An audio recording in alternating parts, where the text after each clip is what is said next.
So I'm a little bit inclined to agree with Ian Wright a little bit. Do you know what I'm saying? Like, I don't know, man. I feel like Rashford to Arsenal. Like, hear me out, hear me out, hear me out. Yeah. So Rashford to Arsenal, yeah. Now, obviously, it depends on the price.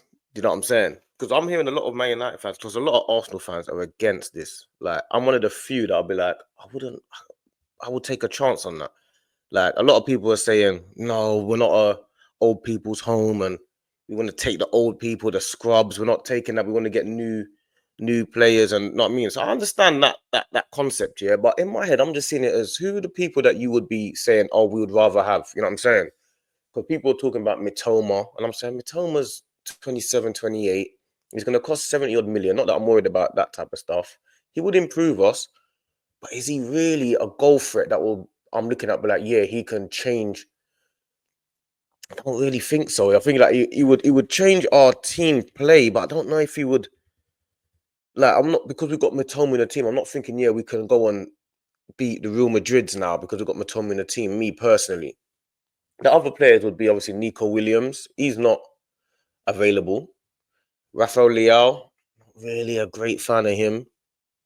Um, there's not there's a lack of left wingers or left attacking players. So when I'm looking at it in terms of Rashford, I'm seeing it as, if there's only one player that I've never wanted to play against as an Arsenal fan, it's him. Like, even now, when we played Man United the other day, I did not want Rashford playing. Like, that's just how I've always seen it. I don't want Rashford playing against us. He's always a problem for me. Arsenal, we need a left-sided attacker. And our left-sided attacker that we need is someone that runs at the defender and shoots. We're very right-side heavy. We're very Odegaard, Saka side heavy. And that bit over there is lots of triangles and plays. So when we switch it over to Martinelli, Martinelli is normally one-on-one with a defender. And for some reason, he can't get the better of whoever defender it is. He just doesn't seem to be able to skin them. I feel like if we put Rashford in that position, he will be able to skin most of those right backs. And even if he's not skinning them, he's running at them and shooting and creating a problem because of the way we play. Now, I understand that there's things with him, like in terms of the price. If the price is 70, 80 million, that, of course not. You know what I'm saying? His wages, 350, 400 grand a week. Big problem, big problem. Like, I understand that this thing of him liking to go out and stuff like that, not what we need. But I don't see him as necessarily a bad egg. You know what I'm saying? I don't think he's that much of a bad egg. I just see him as, like, he just likes to be around certain environments. But to me, that doesn't seem like he's that problematic in the dressing room. I know he does a couple of interviews here and there, but it doesn't seem like he's a very problematic young man. Personally, that's me personally, and I still feel like what Ian Wright said in his tweet, which I put at the beginning of this video. He said, "I got to Arsenal at 28, but you expect me to write off someone with the ability Marcus has at 27. So many of you are desperate to see these young people fail so that you can say you were right. You would take 1% of the career Marcus has had." Yeah, I agree with that. In the point that, yeah, of course everyone would take a percentage of the career that he's had, in it. But we're talking about Rashford to Arsenal, in it. So a lot of fans are not going to want Rashford to Arsenal because he's failing. Simple as that. But when Rashford was scored the 30 goal season, I think it was 22, 23. When he's or 21, 22, one of them. When he scored that season, if you'd asked anyone would they take Rashford, they would have said yes. So my thing is more about, can we get him back to that level? And me personally, I personally feel like he can. And the reason why I feel like he can is because, one, of course, age is at prime age, 27, 28. The best of him potentially is coming. So I feel like we can get to that point. But two, the reason why I feel like we can is because of the way we play. I feel like the way we play, we need a person that runs at the defense. We need a chaotic player. Like, I don't think Man United right now need chaotic players. I feel like they need to build their system and build their structure and get their style of play. We've got our style of play. We've already got too much one touch, two touch going on. We now need a bit, one of chaos. For example, if we get a Rashford on, let's imagine it's 40 million, 30, 40 million. Let's imagine it's stick at that price. Yeah, it's not Marcus Rashford for 70 million, Marcus Rashford for 30 million, because that's what Man United fans are telling me. So let's imagine we get Rashford for 30 million. Yeah. And then we go and get a big hitter like an Isaac or a Jokeris. Just imagine, yeah. and we spend 100 on Isaac. So for 130 million, we've got Isaac and Rashford. Yeah.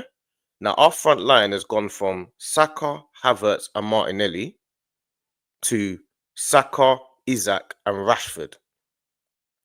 I genuinely believe that is a scary front three. Like, no matter how you look at it, I think if you put that front three, I think any team or any manager's looking at that front three and thinking, "Oh, that if they can, that can become real problematic." Now, people are going to be saying, "Yeah, but Rashford can't get back to that level."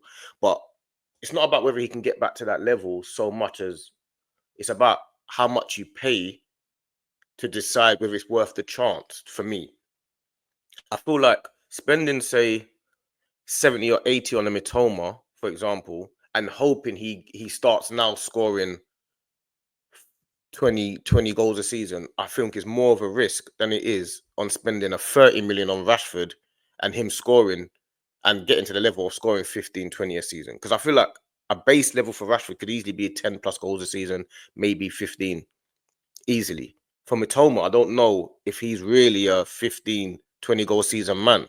So we buy a Mitoma and you're asking for him to now prove his worth, to now score goals. Because I don't think it's more about play that we need. You know, like 1, 2. I don't think that's what we need. We need goal scoring threat up front.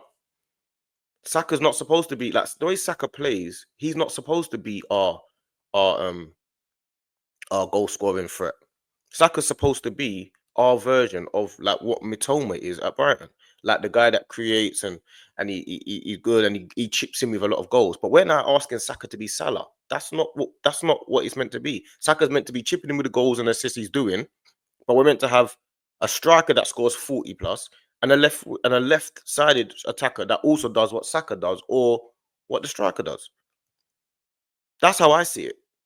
How Liverpool had Salah and Mane, they had two of them doing that. If we get Isaac and Rashford and Saka, that to me, that's a scary front three. You can't tell me that's not a scary front three. You can't tell me you would say, like, what? There's no other left wingers. What other left attacking players do you want? That I think people are really looking at it as, oh, no, we don't want Marcus Rashford because he brings problems or he's not worth this and he's not worth that. But I'm just seeing it as 30 million Rashford. To me, that's worth the risk more so than we're not going to get a Nico Williams. Nico Williams wants to stay in Spain, so you're not going to get a Nico Williams, and you're not going to go and get a like Rafael Leao. You want someone like him, and then is he guaranteed to succeed? Because I see him as, like, people say Rashford's lazy. He seems like he's lazy, but I feel we still need some chaos over that side.